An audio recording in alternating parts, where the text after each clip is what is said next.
BlizzCon 2023 is actually happening. It's actually going to be in person, and you can pick up tickets on July 8th and July 22nd. The question is, do you want to? This blog was posted on June 29th, 2023, a date very near and dear to my heart. After 4 years, BlizzCon is returning to Anaheim, California on November 3rd and 4th. This is not news, by the way, that BlizzCon is returning in person, nor is it news that it's on November 3rd and 4th. Today, we're hearing about the tickets, the pricing, and the event, okay? We're excited to get everybody together again, celebrate our communities, and share what we've been working on. More on that in a moment. This year, the goal is to make BlizzCon feel more experimental than ever before. It will be a one-of-a-kind immersive experience, bringing attendees into the universes of Warcraft, Diablo, and Overwatch, with massive installations, art, and thematic spaces where friends can connect. Whether you're kicking back in Azeroth, exploring the mysteries of a dark cathedral of Sanctuary, playing alongside the heroes of Overwatch, or tuning in from home, more on that later as well, we want you to feel as you are entering universes alongside your friends as you celebrate and experience what we're building next, and to hear from developers all across Blizzard about their vision of the games, their craft, and more. This is the first time we are building BlizzCon this way, and our vision is that building a giant playground for our communities will allow everyone to create memories, share stories, and celebrate what unites us. Here's what you need to know. Tickets are going to come in two varieties: the $299.99 US variant, known as general admission, and the $799 USD portal pass, also mega bucks. So what's the general pass get you? Well, it's going to get you in the event, of course. It's going to get you early access to the BlizzCon store on Thursday. That's not clear if that is the virtual BlizzCon store or if that is the in-person BlizzCon store. If it is the in-person store, who else would have admission besides general admission? Are they just opening this up for people to walk in? I don't think so. Exclusive BlizzCon in-game goodies. We'll talk about those in a moment as well. And an official BlizzCon backpack. But if you got to have it all and you want to plop down $800, you are going to get general admission on all the stuff I named on the left.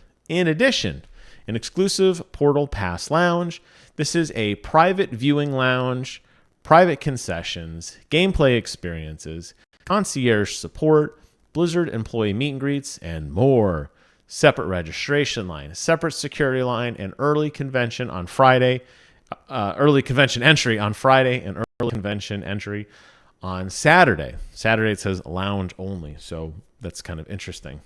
Additionally, if you can't make it in person, BlizzCon 2023 will be streamed free of charge. The virtual ticket will be back, however, which will feature the in-game goodies, early access to the BlizzCon merch, and more. And if you're a member of press, fear not, they're going to have a way for you to potentially get into there. So what are they doing? Well, they're going to have this thing called the BlizzCon Arena. The BlizzCon Arena is where the opening ceremony will take place, and it will be simulcast to every other screen in the hall. If you're not familiar with the Anaheim Convention Center, there are 4 large halls, A, B, C, and D, all in a row right next to each other. This will be simulcast there, but the actual in-person, you want to look at somebody in the eye when they're talking to you, that will take place at the BlizzCon Arena. Due to limited seating, you can only get a random draw system in there. So it's not first come, first serve. You will be able to see the opening ceremony, but it will be like a simulcast thing. All panels, as well as a community night, will also take place in the BlizzCon Arena. However, that's just on a first come, first serve basis.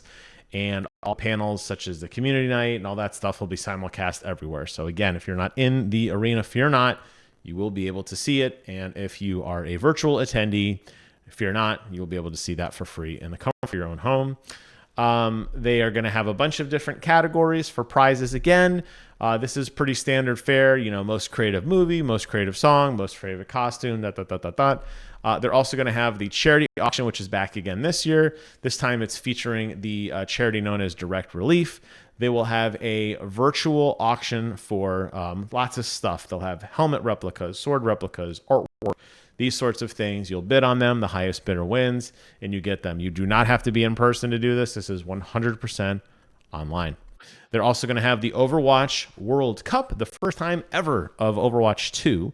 An Overwatch 2 champion will be announced. That will take place at BlizzCon. There'll be the 8 teams will battle out in a single elimination before winners crown the victor. And then there's some other just general information there. All right. So my gut reaction to this, not favorable. I honestly, I want to go. And as I'm sitting here talking to you in my office, and you have seen videos of my office before, it's only BlizzCon stuff. Diablo 3, original artwork that I wanted at BlizzCon years in the past, signed stuff of Heroes of the Storm, StarCraft, I'm looking around here, Diablo, Hearthstone, all these wonderful franchises that are near and dear to my heart. Those posters and those autographs and those memories were made at BlizzCon. I will always have a place near and dear in my heart for BlizzCon. That will never change. And I was very sad in the years, actually, when BlizzCon did not exist. When COVID hit and BlizzCon 2020 was canceled, and when they went virtual in 21 and they canceled it in 2022, I was very, very sad. I wanted more. I really remember the years of going and seeing some of these fantastic bands. I remember being there and seeing Ozzy Osbourne and how cool that was. And I remember seeing Level 7, the Elite Torn Chieftain. I still have the shirt, and how amazing that was and how cool that was. And it's just sad because, you look at not even the musical acts, but you think about what BlizzCon was. And the musical acts were great, don't get me wrong. But it was the big new announcements. We knew that they were working on new games. They announced them. They had demos there for us to try. You got to sit down and talk with the developers. You got to sit down and listen to their stories. And I think some of that will exist. When I see the word more experimental than ever before, that tells me that they are not doing what they did in the past. What they did in the past was awesome, and that's gone. This seems like it may be more along the lines of Halo Outpost Discovery, where you have these generic meeting spaces, these connection points where they will set up little areas. They'll set up like a bar to look like it's a bar in Sanctuary, or they'll set up a tavern like a Hearthstone tavern. You get to walk in and talk to people. All cool stuff, all great eye candy. Don't get me wrong. I'm sure the theming will be great. I'm sure they'll bring the big statue of Jim Raynor as they have in the past, and of Tyrael, and I'm sure that we will get the Queen of Blades and some others showing up there. I'm sure of all of that. But I feel like when you think about what BlizzCon meant, trying the new stuff, talking with the developers, and that sense that this was the place to be or else, I don't feel that here. I don't necessarily want to sound like a very introverted fellow. I'm very extroverted. I am not going to pay $300 for a ticket, take a week off of work, spend another $600 or $700 flying across the country, spending more money getting a hotel and a rental car, and having to basically buy all of my meals for the week to connect with other fans who are fans of the things I am fans of. I have a lot of friends. Doesn't mean I can't make more. I love meeting new people, and I'm sure this will be a very significant point of the event. But this is not what the event is. This event should be about you engaging with the voice acting community, and you engaging with the developers and hearing their stories and talking with them and seeing and feeling all the different vendors and the swag and all of the excitement that goes around it. I remember when Diablo 3 was coming to consoles the last time I went, and the line was out the door just to try the PlayStation 4. And people were so excited to see Diablo on a console, and what does that look like? And that was new and fresh and fun and wild. We know that Blizzard has abandoned a lot of their franchises. We know that Heroes of the Storm is dead. We know that StarCraft is dead. We're not going to get those tournaments. We're not going to get those entry points. What's left? That's the question. And I think that's what a lot of my friends and I have been discussing, is what's left for them to see. Now, in terms of the swag bag, in terms of the stuff you get, that was always a highlight of BlizzCon. You would always get a goodie bag full of really cool, exotic, unique things.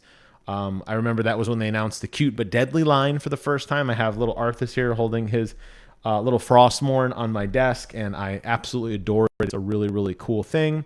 I remember some of the other stuff that we would get in the past, unique codes and unique skins and all of that stuff. Seems like that in-game goodie stuff will be making a return. It will be available via the virtual ticket, which is nice. But again, it asks the question, what are you really getting physically when you go there? It sounds like it's just a backpack, and I would not be surprised if the backpack was a drawstring cloth backpack, just based on kind of what I'm seeing, kind of the trend of what I'm expecting. The fact that they're charging a premium for this portal pass to give you not really a whole lot of perks, basically just access to a lounge. Again, the reason I drew the comparison to Halo Outpost Discovery was they did have a VIP lounge where they had 2 or 3 consoles set up. They had the lemonade stand, not lemonade stand, the who's it, Wild Barts or whatever, where they go around and you can fill up your root beer. They were there. They had little snacks and chips and board games. It was kind of an area that was separate from Wild Bill's. Sorry, Wild Bill's was not Wild Bart. Although I'm sure there's a guy named Bart and he's just as wild. They had little board games set up. They had a little area to just sit and talk with other Halo fans. And again, not flying halfway across the country with all the money that I spent to sit there and to play a round of StarCraft with some random guy. Just not doing it. Just don't care. So that worries me. When they say that the gameplay experiences are part of the Portal Pass, does that mean they're not setting up the banks of computers like they did in the past, where they say, hey, coming soon, you see all those computers over there? Well, you're going to get to try the hottest, newest class in Diablo next. Or we have a hot new patch for World of Warcraft, and here's a sneak preview of that. I don't feel like that's happening. I don't see any mention here of the voice actor panels, of the artist panels. The fact that every panel is taking place at the BlizzCon arena indicates to me that it's not going to be like it was before. You had all 4 exhibit halls running continuously with different panels, where you would have to choose between a StarCraft tournament and a Hearthstone tournament and a WoW developer notes. Yes, I know that was overwhelming and frustrating to some, myself in particular, because you always felt like, oh, I can't see and do everything. But that was how much goodness and excitement was packed into this event. It seems like now it's taken a step back, and they're going to have a panel every hour, and they're going to be more cookie cutter, and they're not going to be deep diving. You're not going to have 5 or 6 panels on Diablo because you're just not going to have the time. If you only have 2 days and you have to share that space with Hearthstone and Warcraft and Overwatch, you're not going to get those deep dive discussions the way you did in the past. It just doesn't make sense. So that worries me as well. I'm not a big fan of the way the BlizzCon arena is working. It used to be first come, first serve to get a seat to go watch the opening convention sitting up close. That was a lot of fun. Now it's a lottery system. It's a single draw. You might not even you might not win as a party. You can only buy 2 tickets now. You can't buy 4, and the list goes on. The more I think about this, the more this agitates me and the more it frustrates me, because BlizzCon is and always will be one of the coolest experiences I've ever had in my life. And I was incredibly grateful to get to go 3 separate times, one of which getting the VIP pass, where I got to meet Mike Morheim and all of Chris Metzen and all of the main developers. They gave me this really cool Sindragosa hand-painted drawing by Paul Y, which was awesome. I have it hanging in my game room right now. I adore it. It was a great memory I'll have. This is not that anymore. I know times are changing. I know the world's changing. I know the company and the magic of what Blizzard Entertainment was is not quite there. Yes, Diablo is a banger. Yes, I know there are people who are still passionate about Warcraft. And yes, there are people like me who still play Heroes of the Storm. But it's the fans that are keeping the company afloat, not the other way around. I don't see this being the convention that turns everything around.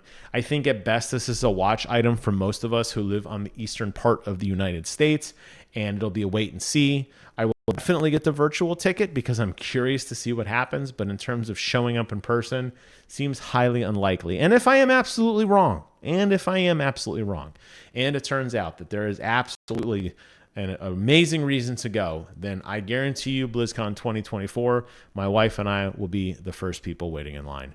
That wraps up my thoughts on BlizzCon 2023. Drop a comment below. Let me know how close my take is to what your take is. Thank you guys so much for watching, and take care of yourselves. Until next time, I will see you guys on the other side.